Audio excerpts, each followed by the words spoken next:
Hello mga guys, good morning, welcome po ulit sa aking channel. Kumusta po kayong lahat? Today is January 23, 2025. Ang araw po ngayon ay Thursday. Ngayon guys, ang gagawin natin ngayon na maglilinis ako ng aircon. Mga guys, kasi nakalipas na buwan dati, di ba nakita nyo sa vlog na nililinis ko naman yung aircon ko dun sa Saudi Arabia, sa Riyadh, dun sa may pinaglilipat ko.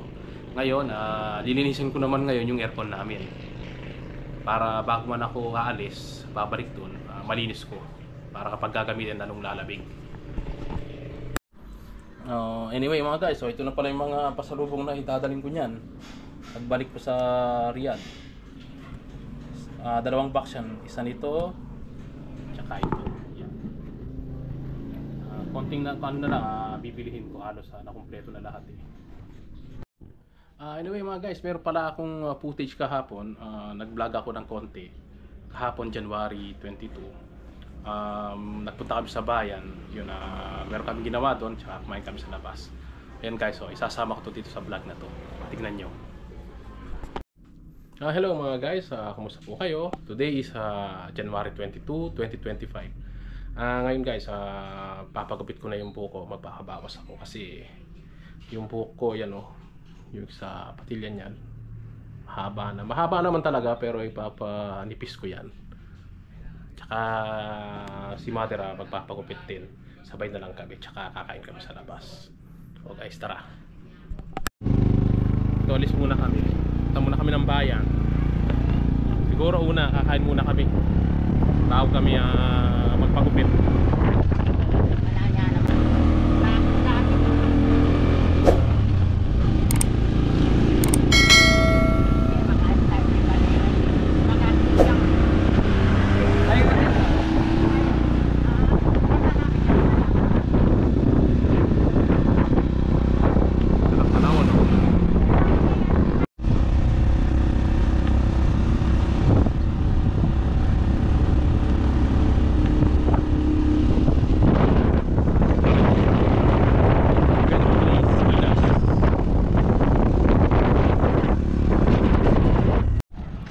Nandito kami sa Plaza ng Makabebe. Nilagay lang namin doon yung tricycle, doon namin pinark kasi doon open space doon. Sa mga iba kasi di mo mapapark eh, kasi puno na sila.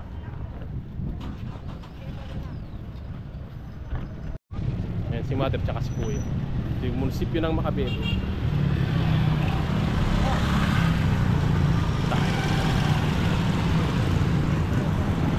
Lakad lang muna kami.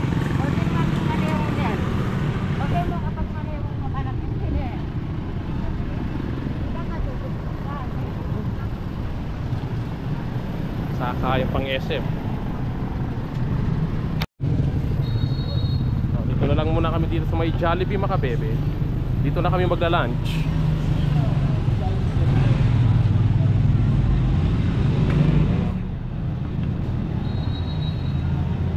Order ka na lang ng Chicken Joy, saka burger sa akin, no?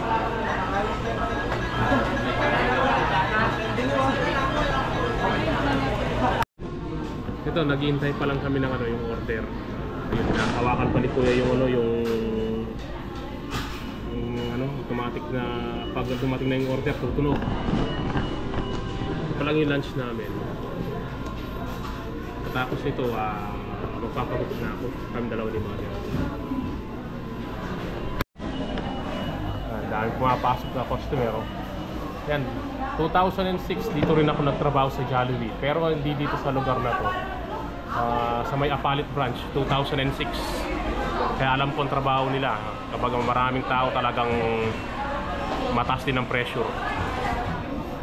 Kaya noong that time na yun, ang sweldo ko noon per hour nasa 32 pesos pa noon, 2006. It means 19 years ago, Jollibee din ako noon.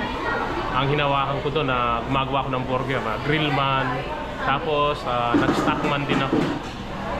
Pero yung mga Chicken Joy, yung mga nagluluto ng spaghetti sauce, spaghetti di ko ginawa yun. Ang pinakamin ko talaga yung sa grill, yung paggawa ng burger. Ito na yung order namin, nag 1 piece Chicken Joy lang kami. Pineapple juice. Kumuha rin ako ng regular yum. Kain tayo mga guys. Ito mga guys, so, tapos na kami kumain sa Jollibee. Dumiretso na kami dito sa may barbershop. Muna si mother magpapagupit. Ayan, si mother naman magpapagupit. Ayan. Ito yung barbero ni mother. Ilang years ka na naggupit? Kuya? 30. 30 years! Oh, yun po mga guys, 30 years na po naggupit si Kuya. Yan, more experience na po sa paggugupit.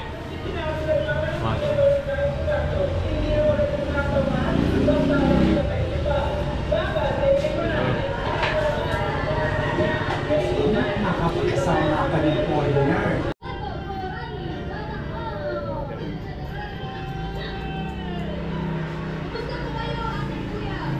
Yan po yung sanay na sanay po sa sa paggugupit. Talagang hawak pa lang, alam na talaga.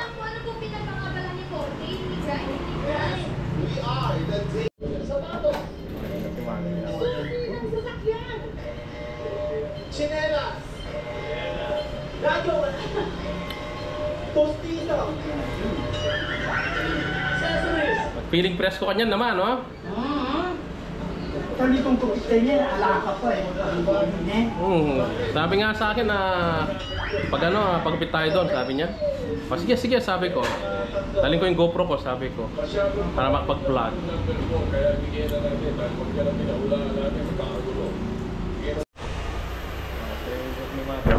Bagay. Uploader pa.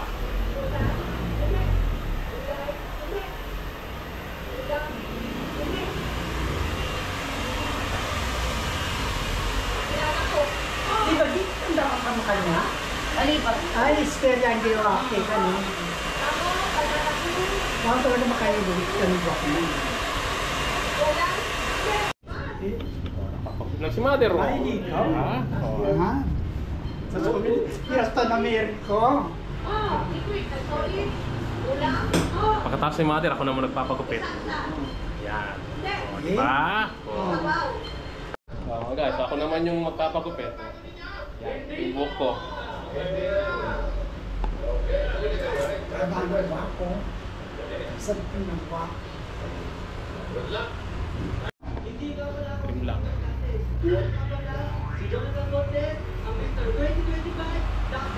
Basta ko. Ito yung buhok ko. Yan. Umabot na siya dito yung buhok ko.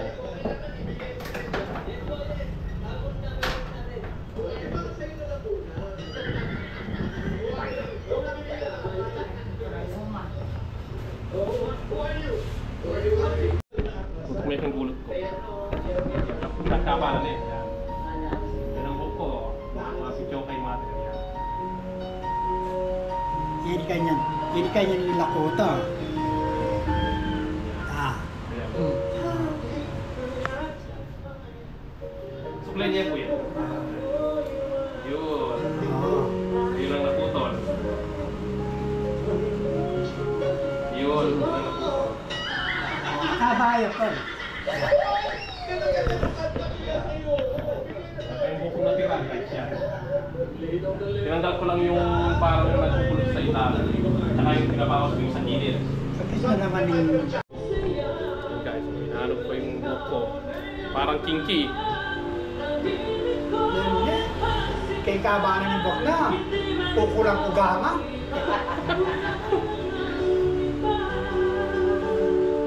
Sinti niya buwak.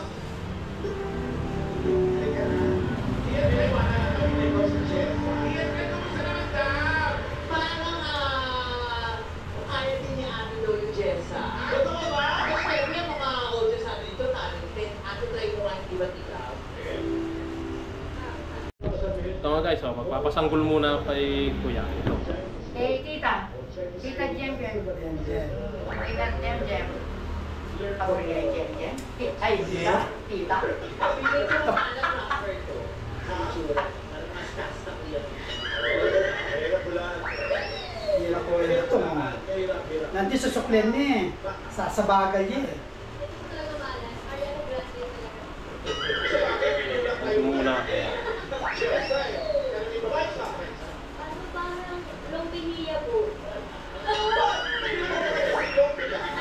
Yan po yung naputo ko sa buhok. Yan. Sa speaking voice na mga Tama na sa tanggol. Daniel, nagsalada.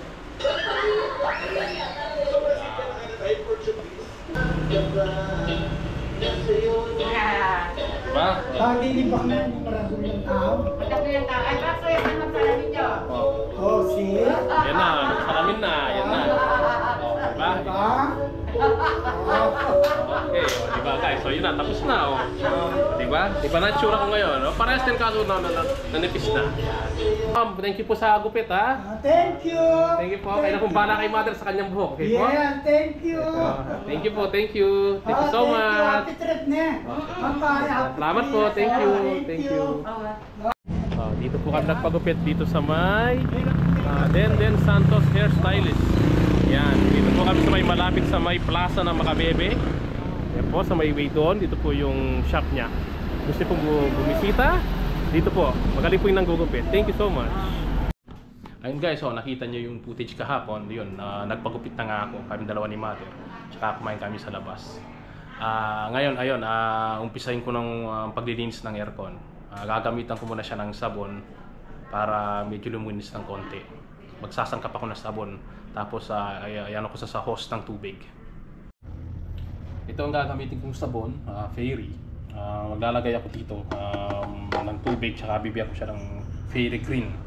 Ito rin yung ginagamit ko sa Saudi nung nililinis ko yung aircon ko doon, yung split type. Ayun na, maglalagay lang ko ng konting dishwashing, tsaka tubig, pwede na yon. Pag-aaluan ko siya. Ito guys, naglagay na ako ng lampas ng kalahati ng bote. Yun, naglagay ako ng mga isang kutsarang Fairy dishwashing, tsaka ito yung sabon niya. Ito yung pambubuhos ko doon sa exterior ng aircon. Guys, ano muna? Masahin ko muna. Ano tayo?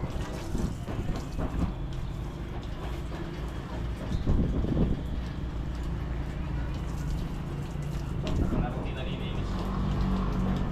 Beers.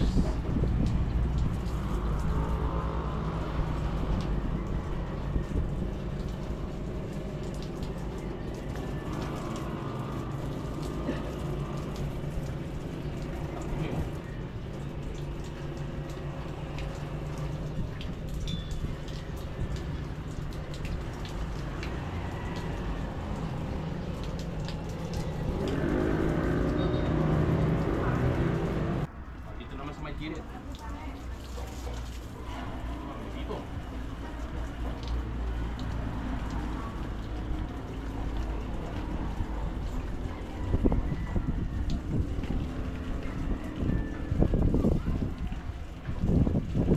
Mababasa tayo dito.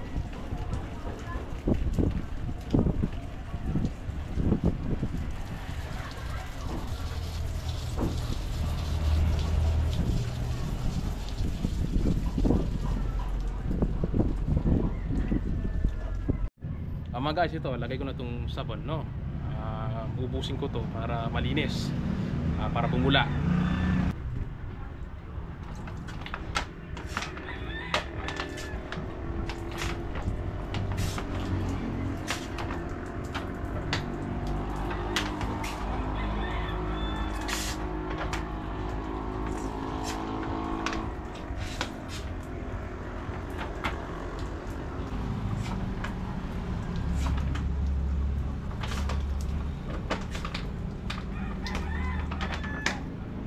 Maraming black.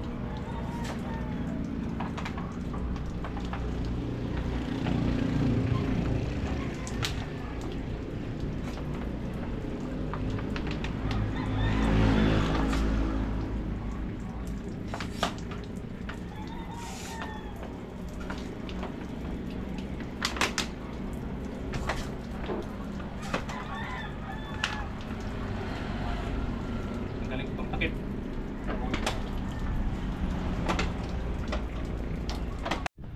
Ito nga guys, bibigyan ko muna siya ng sabon. Yan. Pagkatapos ito, papadlamang ko na. Guys, explain ko pala sa inyo. Ito palang aircon na to na nililinis ko ngayon. Galing pala ng Saudi yan. Pinadala ko siguro 8 years ago. Halos parehas din naman yung ano nila, yung paglilinis. Kasi nagka-aircon din ako doon. nung almost 2 years pa lang ako dun sa Saudi. Ganyan ko rin siya nililinis. Ewan ko lang yung mga aircon dito sa Pilipinas, siguro parehas din. Kasi ako, malakas ang loob ko maglinis kasi ganyan ang paglilinis ko rin sa Saudi. Nung meron pa akong window aircon doon, maybe 2 years pa lang ako doon, bago-bago pa lang. Kaya ganyan din ang paglilinis ko dito sa aircon ko dito. Ito, babanlawan ko na mga guys. Yun, para agad matuyo para gamitin natin mamaya.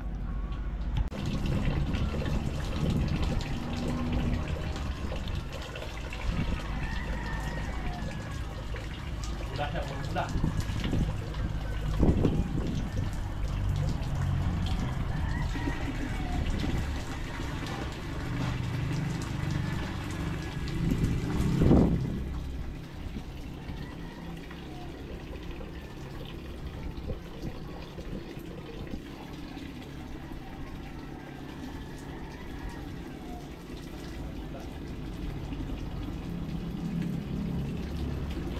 Dito naman sa gilid.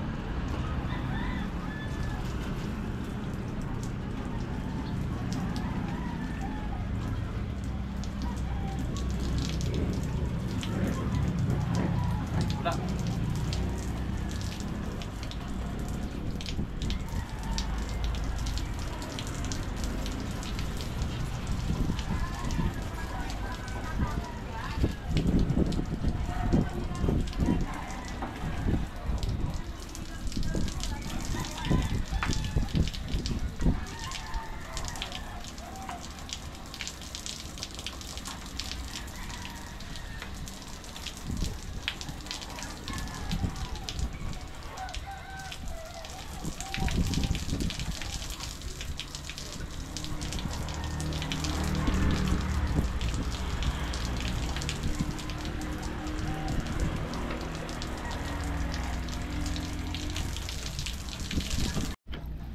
Ayun, malinis na guys, oh. Yan, oh. Daming bula. So, may tubig. Ang galing lahat sa aircon niya na sabon. Niano ko. Ilagay ko. Yan. Mamaya yan, patutuyuin ko lang tapos tetestingin ko. Guys, nabasa tayo, oh. Sa damit. Ay, okay lang yan. Kasi natural lang naman talaga mababasa kasi nasa taas yung aircon eh. Hindi katulad dun sa bahay ko sa Riyadh, yung pinaglipatan ko, yung before, nasa ilalim yung exterior niya, yung split type. Ito kasi window, nasa taas talaga yan. Kaya ano mo yung host talaga, mababasa ka. Basang basa, oh. Mamaya na lang, patutuyuin ko lang. Maybe a couple of hours, nasa testingin ko. Habang iniintay ko muna matuyo yung exterior, ito muna yung tatanggalin ko, yung interior niya. Kasi yung filter nito kailangan kong tanggalin, tsaka lilinisin ko habang pinapatuyo ko yung sa labas para tuloy-tuloy yung paglilinis. Ito na yung filter niya, tatanggalin ko. Tinanggal ko na yung takip ito, medyo marumi na rin. Ito na yung yung filter. Yun, marumi na rin siya, oh. Yan. Ito, gasgasan ko na lang ng basahan ito. Pwede na to. Ito, linisin ko muna itong filter. Nandito na sa yung filter, nandito na sa kusina. Dito ko na lang lilinisin, hindi na sa labas kasi nandito yung sponge eh. Binigyan ko na ng sabon. Marumi na siya, oh. Marumi na yung filter. Kailangan na talaga linisin. Yan.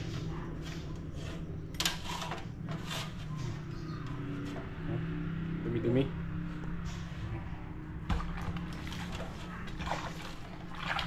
Kailangan lang linisin talaga. Ito, nalinis na rin yung mga takip at saka filter. Wala na siyang dumi. Malinis na. Papatuyuin ko rin tapos ilalagay ko na rin. Ayan, kusin ko lang ng foam yung yung doon yung sa harapan ng aircon habang naghihintay ako magpapatuyo. Mga guys, so ayun, natuyo na yung filter at saka yung takip ng aircon. Ito, nilinis ko lang ito ng foam na may sabon kaya nalinis lang ito. Pero yung mga iba di ko nalinis kasi merong wire dito.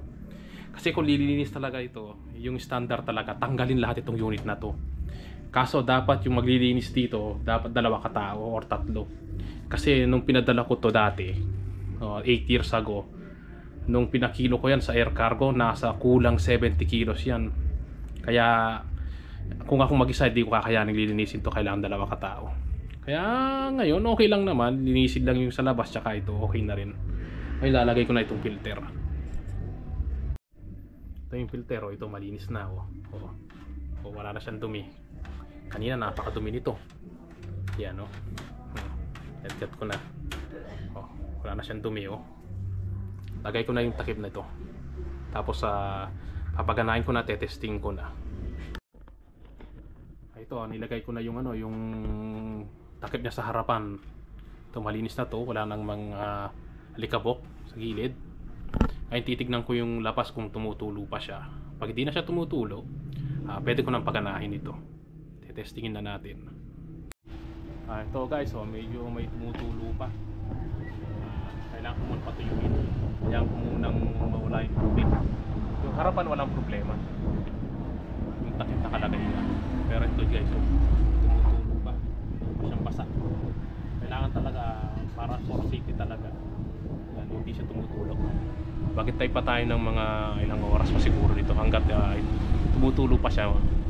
Huwag ko munang testing yan. Kapag okay na, yun, ready to test. Ito guys, testingin muna natin yung yung AC kasi kanina nang nilinis ko alas 10 pa lang ng umaga yun. Ngayon 3:30 na. Hindi na gaano tumutulo yung sa labas, pakonti-konti na lang. Pwede lang i-testing. Ako yung breaker.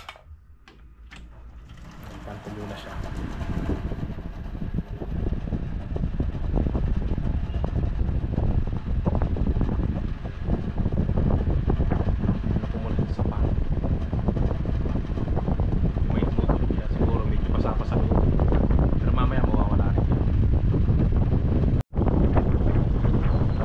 Guys, kumitaw na yung ilaw niya, yung pilot light. Yun ang lamig. Low 6 lang yan. Low cool pa, pero ang lamig na niya.